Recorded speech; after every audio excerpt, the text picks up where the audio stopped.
Episode 66 এর শুরুতে দেখা যায় ইগ্রাম ফায়ার করতে থাকে মিস্টার ফাইভ আর মিস ভ্যালেন্টাইনের দিকে। মিস্টার ফাইভ তার নাক থেকে ময়লা বের করে ইগ্রামের দিকে ছুরি মারে, ফলে ইগ্রামের শরীরে ধামাকা হয়। মিস্টার ফাইভের এই অ্যাটাকটির নাম আছে নোজ ফ্যান্সি ক্যানন। তাদের সামনে দিয়ে জোরো লুফিকে টানতে টানতে নিয়ে যায়। ইগ্রাম ভেবিকে বলে তোমাকে যে করেই হোক সার্ভাইভ করতেই হবে। মিস্টার ফাইভ বলে আমরা থাকতে সে পালাতে পারবে না। সে আবারও তার নাকে আঙ্গুল ঢুকিয়ে ময়লা খুঁজতে থাকে। মিস্টার নাইন ভেবিকে বলে আমি তাদেরকে আটকাচ্ছি, তুমি এখান থেকে পালিয়ে যাও। সে অ্যাটাক করার জন্য আসতে থাকে। মিস্টার ফাইভ তার উপর নসফেন্সি ক্যানন মারে। জোরো একটি জায়গায় দাঁড়িয়ে তাদের লড়াই দেখতে থাকে। তখন ইগারাম তার পা ধরে বেবিকে বাঁচাতে বলে। জোরো বলে কিছুক্ষণ আগেই তো তোমরা আমাকে মারতে চাইছিলে, তাহলে আমি কেন তোমাদেরকে সাহায্য করব। ইগারাম বলে যদি তুমি প্রিন্সেসকে বাঁচাও তাহলে তোমাকে পুরস্কার দেওয়া হবে। জোরো বলে আমার এসব পুরস্কার টুরস্কার লাগবে না, কিন্তু টাকার কথা হচ্ছে আর সেখানে নামই থাকবে না। উপর থেকে নামি বলে সত্যি পুরস্কার দিবে তো। সে নিচে এসে বলে তাহলে একটি চুক্তি করা যাক, আমাকে 1 বিলিয়ন বেরি দিতে হবে। ভালো করে ভেবে দেখো, যদি আমি তাকে না বাঁচাই তাহলে সে কিন্তু মারা যাবে। এই গ্রাম বলে আমি সামান্য স্কোয়াড ক্যাপ্টেন হয়ে এতগুলো টাকা চুক্তি করতে পারবো না, তবে তুমি তার সাথে এই বিষয়ে কথা বলতে পারো। নামি বলে হ্যাঁ, গুড থিঙ্কিং।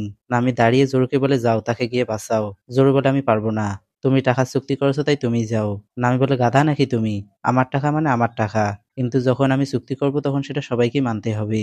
জোর বলে এটা আবার কেমন থার্ড ক্লাস লজিক। নামি বলে আমার মনে হয় তুমি তাদেরকে দেখে ভয় পাচ্ছ, তাই যাচ্ছ না।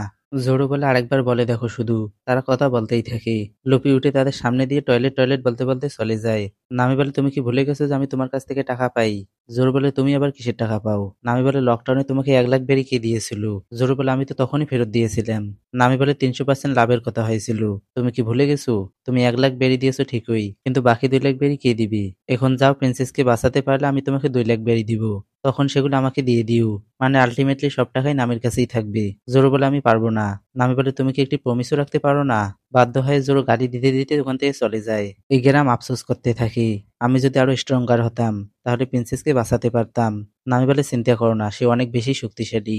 এদিকে লুফি নদীর পাড়ে এসে হালকা হয়ে ফিরে যেতে থাকে। তখনই সে সামনের দৃশ্য দেখে চিৎকার দিয়ে উঠে, কারণ সামনে সব বাউন্টি হান্টাররা পড়ে থাকে, যাদেরকে জোরো কেটে ফেলেছিল।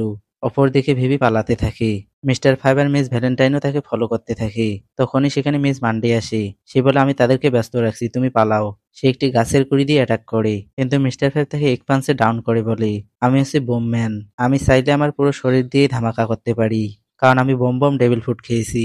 মিস ভ্যালেন্টাইন আকাশে উঠতে উঠতে বলে আমার কাছে কিলো কিলো ডেভিল ফুডের পাওয়ার আছে, আমি ইচ্ছা মতো আমার ওয়েট বাড়াতে বা কমাতে পারি। সে তার ওয়েট 1000 কেজি করে এবং মিস মান্ডের উপর ল্যান্ড করে। মিস মান্ডের নিচে চাটনি হয়ে গেছে। মিস্টার ফাইভ ভিভির দিকে তার নোজ ফেন্সি অ্যাটাক করে দেয়, কিন্তু জোরো হিরোর মতো এন্ট্রি মেরে তার ক্যাননটি তার নাকের ময়লা 2 টুকরো করে ফেলে, ফলে ধামাকা দেখে ভিভি বেঁচে যায়। মিস্টার ফাইভ বলে সে আবার কি। জোরো বলে এখন তো আমার শটটি অপরিষ্কার হয়ে গেল। ভিভি মনে করে জোরো তাকে মারার জন্য এসেছে, তাই সে জোরোর উপর অ্যাটাক করে দেয়, কিন্তু জোরো তার গলায় শট রেখে বলে আমি তোমাকে বাঁচাতে এসেছি। এদিকে নামি বলে বারোকক্সটা আসলে কি। ইগেরাম বলে এটা হচ্ছে একটা সিক্রেট ক্রাইম সিন্ডিকেট, কোনো সদস্যই তাদের বসের নাম জানে না। যত ধরনের খারাপ কাজ আছে সব বারোকক্স করে থাকে, কিন্তু তাদের আলটিমেট গোল হচ্ছে একটা আইডিয়াল নেশন তৈরি করা। তাদের বসের কোড নেম হচ্ছে জিরো। এরপর দেখানো হয় জোরুদের। মিস ভ্যালেন্টাইন বলে তাহলে তুমি হচ্ছে ওই শর্টসম্যান যে সব বাউন্টি হান্টারদের মেরেছে, কিন্তু তুমি কেন অ্যারাবাস্তার প্রিন্সেসকে রক্ষা করছো। জোরো বলে সেটা আমার পার্সোনাল বিষয়। তখনই দূর থেকে লুফি জোরোকে ডাকতে থাকে। জোরো বলে আসার জন্য ধন্যবাদ, কিন্তু আমার তোমার সাহায্য লাগবে না। লুফি তো আলাদাই মুডে আছে। লুফি বলে আমি তোমার পিছনে কিং মারার জন্য এসেছি। জোরো বলে কি সব বাজে বাজে বকছো। লুফি বলে তুমি কেন এখানকার লোকদের মেরেছো, তারা আমাদের এত ভালো খাবার খাইয়েছিল, তার বদলে তুমি এই প্রতিদান দিয়েছো, এখন তোমাকে এর মূল্য দিতেই হবে। ভেবি বলে এমন মোটা মাথার লোকও দুনিয়ায় আছে। জোরো বলে এখন আবার একে কে বোঝাবে। জোরো তাকে বোঝানোর চেষ্টা করে, কিন্তু লুফি তার উপর অ্যাটাক করে দেয়। জোরো শুধু তার অ্যাটাক ডজ করতে থাকে। এই সুযোগে মিস্টার ফাইভ আর মিস ভ্যালেন্টাইন ভেবিকে ধরার জন্য যেতে থাকে, কিন্তু জোরো লুফির পেটে কিক মারে। লুফি গিয়ে তাদের সাথে ধাক্কা খায়। মিস্টার ফাইভ বলে যদি তোমরা দুজন আমাদের রাস্তায় আসতে থাকো তাহলে তোমাদের দুজনকেও মরতে হবে। এটা শুনে লুফি তাকে ধলাই করা শুরু করে। মিস ভ্যালেন্টাইন জোরোর মাথার উপর এসে বকবক করতে থাকে। লুফিও মিস্টার ফাইভকে মেরে পেটে থাকা খাবারগুলো হজম করে আসে। এটা দেখে ভেবি তো কথাই বলতে পারে না। জোরো বলে মনে হচ্ছে আমার কাছে আর কোনো উপায় নেই। মিস ভ্যালেন্টাইন তার ওয়েট বাড়িয়ে জোরোর উপর ল্যান্ড করার চেষ্টা করে, কিন্তু জোরো একটু সাইড হয়ে যায়, ফলে মিস ভ্যালেন্টাইন মাটির ভেতর গিয়ে ঢুকি। জোরো তার মাথায় সবুজ কাপড় বেঁধে ফেলে, মানে এবার জোরো সিরিয়াস হয়ে গেছে। লুফি তার হাত লম্বা করে বাজুকা চালায়। জোরো অনিগিরি অ্যাটাক করে। তারা দুজনেই দুজনের অ্যাটাক আটকিয়ে ফেলে। জোরো বলে এটাই পারফেক্ট সময় এটা দেখার যে আমাদের মধ্যে কে বেশি শক্তিশালী। জোরো তাকে তাৎসুমাকে ইউজ করে উড়িয়ে দেয়। লুফিও জোরোর মুখে পিস্টল চালায়, ফলে দুজন দুই দিকে গিয়ে পড়ে। সবকিছু শান্ত দেখে ভেবে আস্তে আস্তে পালানোর চেষ্টা করে। তখনই লুফি আর জোরো আবারও সামনাসামনি এসে যায়। জোরো লুফির মুখে একটি কার্ড লাগিয়ে দেয়। লুফিও জোরোর পেটে পাঁচ মারে। এই সুযোগকে কাজে লাগিয়ে মিস্টার ফাইভ আর মিস ভ্যালেন্টাইন তাদের উপর অ্যাটাক করার জন্য আসতে থাকে, কিন্তু জোরো মিস্টার ফাইভকে আর লুফি মিস ভ্যালেন্টাইনকে দূরে পাঠিয়ে দেয়। তারা আবারও লড়াই করার জন্য রেডি হয়। তখনই নামি এসে তাদের দুজনকে ডাউন করে। নামি বলে, তোমরা কি শুরু করে দিয়েছো, হাতে হাতে 1 বিলিয়ন বেরি নষ্ট করে ফেলতে। জোরো আর লুফির লড়াই তো এখানেই শেষ হয়ে যায়। কিন্তু তোমাদের কি মনে হয় যদি এই মুহূর্তে তাদের মধ্যে লড়াই চলতো তাহলে কে জিততো? ভি বলে, তোমরা কেন আমাকে বাঁচাচ্ছ? নামি বলে, আমি তোমার সাথে একটি চুক্তি করতে এসেছি। डोरमामू, मैं तुमसे सौदा करने आया हूँ। লুফি আর জোরো তাদের লড়াই চালাতেই থাকে। নামি রেগে তাদের দুজনকে সম্পূর্ণরূপে থামিয়ে দেয়। এরপর সিনে লুফি দাঁত বের করে হাসতে থাকে আর বলে, তাহলে তুমি এটা বোঝাতে চেয়েছিলে আমি ভেবেছিলাম তারা তোমাকে খাবার দেয়নি, এজন্য তুমি তাদেরকে মেরেছিলে। জোরো বলে, এখন তোমার মোটা মাথায় কথাটি ঢুকেছে। নামি তাদের দুজনকে চুপ করিয়ে দেয়। সে ভিভিকে বলে, তুমি তো দেখেছো তারা কতটা শক্তিশালী। যদি তুমি আমাকে 1 বিলিয়ন বেড়ে দাও তাহলে তারা তোমাকে সাহায্য করবে। ভিভি বলে, আমি দিতে পারবো না। আমাকে বাঁচানোর জন্য ধন্যবাদ। তোমরা কি অ্যারাবাস্তা নামের কোনো রাজ্যের নাম শুনেছো? ভিভি বলে, এটা একটা শান্তিপূর্ণ রাজ্য ছিল, কিন্তু বর্তমানে এখানে সিভিল ওয়ার চলছে। এখন পুরো রাজ্য জুড়ে কেওস চলতেছে। একদল মানুষ বিদ্রোহ করছে। একদিন আমি বারোক্রক্স নামের একটি অর্গানাইজেশনের নাম শুনি যারা ওই লোকদের ম্যানিপুলেট করছিল। তাই আমি আর ইগারাম বারোক্রক্স জয়েন করি, এটা জানার জন্য যে ওই লোকটি কি, যে সবাইকে নিয়ন্ত্রণ করেছে, কি তার গোল। জোরো বলে, তুমি কি জানতে পেরেছো? ভি বলে, তাদের আসল লক্ষ্য হচ্ছে অ্যারাবাস্তাকে হাতিয়ে নেওয়া। এজন্য আমাকে তাড়াতাড়ি সেখানে ফিরে যেতে হবে যাতে আমি লোকদের সত্যটা জানাতে পারি। লুফি বলে, তোমাদের বস কে ছিল? ভি বলে, আমি এটা বলতে পারবো না। যদি তোমরা তার নাম শোনো তাহলে তোমাদের জীবনও বিপদে পড়বে। নামি বলে, এই দুজন অনেক শক্তিশালী, তারা সাথে থাকতে এত ভয়ের কিছু নেই। ভি বলে, তারা যতই পাওয়ারফুল হোক না কেন, সমুদ্রের 7 জন ওয়ালার্সের মধ্যে একজন ক্রোকোডাইলের সামনে তারা টিকতেই পারবে না। লুফি বলে, সে আবার কে? আসলে ভিভি ভুল করে তার বসের নাম বলে ফেলেছে। প্রসঙ্গক্রমে বলে দিয়ে আমরা ওয়ালার্সের নাম প্রথমবার শুনেছিলাম ইসোকুর-মুখী, সেটা এপিসোড 31-এ। আর এখন 34টা এপিসোড পর একজন ওয়ালার্স ইন্ট্রোডিউস হতে চলেছে।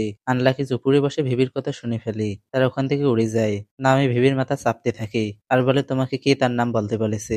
লুফি বলে, একজন ওয়ালার্স। এটা তো অনেক মজাদার মনে হচ্ছে। জোরো বলে, আমরা খুব শীঘ্রই তার সাথে মিলতে চলেছি। নামি রেগে ওখান থেকে চলে যেতে থাকে। সে সামনে দেখে আনলাকিস তার ছবি এঁকে ফেলেছে। জোরো বলে, মনে হচ্ছে এখন আমরা 3জন বারোক্রক্সের টার্গেট হয়ে গেছি।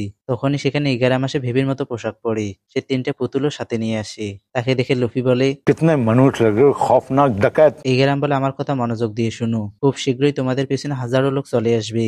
এখন আমার কাছে একটি মারাত্মক প্ল্যান আছে। তার প্ল্যানটা হচ্ছে এরকম যে সে 3টে পুতুল সাথে নিয়ে আগেই চলে যাবে যাতে বারোক্রক্স মনে করে প্রিন্সেস ভিভি লুফিদের সাথেই যাচ্ছে এবং তারা ইগরামকে ফলো করবে। এদিকে লুফিরা ভিভিকে সাথে নিয়ে অন্য রাস্তা দিয়ে এরাবাস্তায় পৌঁছাবে। নাই বলে, তোমাকে কে বলেছে যে আমরা এরাবাস্তায় যাচ্ছি?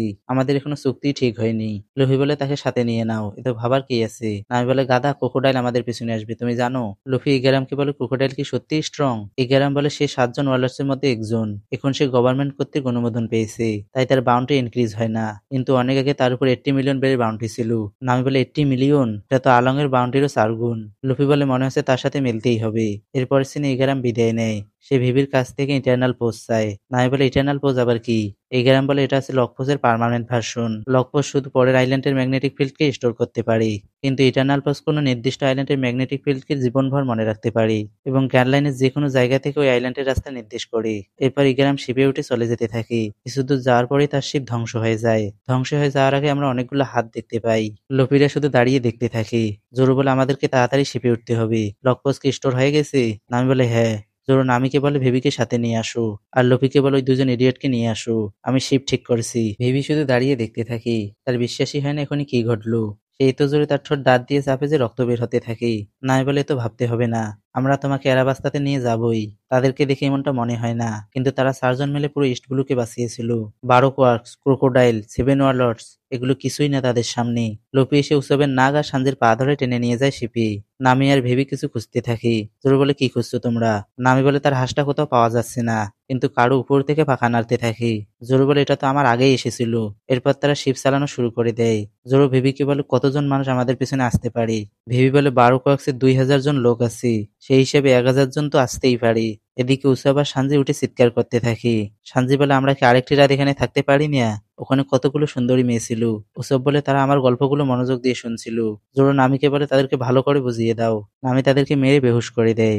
কিছুক্ষণ পর তাদের শিপে একজন মেহমান আসে। সে উপরে বসে বলে, এটা তো অনেক ভালো শিপ। লুফি বলে, তুমি আবার কি, আর আমাদের শিপে কি করে আসলে? মহিলাটি বলে, আমি মিস্টার এইটের ওখান থেকেই আসছি। মানে সেই ইগারামকে মেরেছে। ভিভি বলে তুমি কেন এখানে এসেছো মিস অল সানডে? নামি বলে তার পার্টনারের কোড নাম্বার কত? আসলে বারোকক্সের প্রত্যেকটি এজেন্টের সাথে একটি করে মহিলা এজেন্ট থাকে, যেমন মিস্টার নাইনের সাথে ভিভি, ইগারামের সাথে মিস মান্ডে, মিস্টার ফাইভের সাথে মিস ভ্যালেন্টাইন। ভিভি বলে তার পার্টনারের কোড নাম্বার হচ্ছে 0, মানে সে বসের পার্টনার। শুধুমাত্র সেই একজন যে বসের রিয়েল আইডেন্টিটি জানে। মিস অলসান্ডে বলে আমি তোমাকে আমাদের ফলো করতে দিয়েছিলাম। লুফি বলে তাহলে সে ভালো? ভিভি বলে তুমি বসকে আমাদের বিষয়ে বলেছো। মিস অলসান্ডে বলে অবশ্যই। লুফি বলে তাহলে সে খারাপ? মিস অলসান্ডে বলে তাহলে তুমি হচ্ছে স্ট্রো হ্যাট লুফি, আমি তোমার বিষয়ে অনেক শুনেছি। তোমরা একজন অচেনা প্রিন্সেসকে সাহায্য করছো, এটা জানা সত্ত্বেও যে পুরো বারোকক্স তোমাদের পেছনে পড়বে। সানজি একটি গান আর উৎসব একটি গুলতি তাক করে মিস অলসান্ডের দিকে। জোড়ো আর নামিও তৈরি হয়ে যায়, কিন্তু সে হাত না লেগে সানজি আর উৎসবকে নিচে ফেলে দেয়। এরপর সে লুফির হাতটি উপরে তুলে তার মাথায় পড়ে। লুফি বলে আমার হাত ফিরিয়ে দাও বলছি, তুমি কি ফাইট করতে চাও নাকি? মিস অলসান্ডে বলে তোমরা কি জানো লকপেজ কোন আইল্যান্ডের রাস্তা নির্দেশ করেছে? এখন তোমাদেরকে লিটল গার্ডেনে যেতে হবে। এই গ্রামের ইটার্নাল পোস্ট ভিভিকে দিয়ে দেয় আর বলে এটার সাহায্যে তোমরা ডাইরেক্ট এরাবাস্তায় পৌঁছাতে পারবে। ভিভি বলে তুমি কেন এটা আমাকে দিচ্ছ? জোরু বলে এটা কোনো ট্র্যাপ নয় তো। লুফি সেই ইটার্নাল পোস্টটি ভেঙে দেয়। নামি বলে গাধা তুমি কি করলে এটা? লুফি বলে আমরা কোথায় যাবো কি যাবো না এটা ডিসাইড করা সে কি? মিস অলসান্ডে বলে এটা তো অনেক খারাপ হলো। সে যেতে যেতে বলে ভাগ্য ভালো থাকলে আবার দেখা হবে। এরপর সে একটি কচ্ছপের পিঠে উঠে বলে বানছি চলো। উৎসব বলে এটা কি সিকিং? লুফি বলে এটা তো অনেক বড় টার্টল। ভিভি নিরাশ হয়ে বসে থাকি। সানজি এসে তাকে খুশি করার চেষ্টা করে। জোর বলে এখন যেহেতু আমাদের স্লিপিং প্রিন্স উঠে গেছি তাই চিন্তার আর কোনো কারণ নেই। সানজি নামিকে বলে নামি সানের নিচে হিংসা হচ্ছে। নামি বলে একটুও না। ভিভি বলে আমি তোমাদের শিপে থাকলে তোমাদের নিশ্চয়ই সমস্যা হবে। নামি তার কপালে মেরে বলে এতক্ষণ কি আমরা কম সমস্যায় ছিলাম তাই না লুফি? লুফি বলে আমার ক্ষুধা লেগেছে, সানজি খাবার রান্না করো। নামি বলে মনে হচ্ছে আমাদের পরের ডেস্টিনেশন হচ্ছে লিটল গার্ডেন। এরপর দেখানো হয় লিটল গার্ডেনের সিন। সেখানে একটি বাঘ ভয়ে দাঁড়িয়ে আছে, কারণ তার সামনের মাটিতে রয়েছে বিশাল আকৃতির মানুষের পায়ের ছাপ।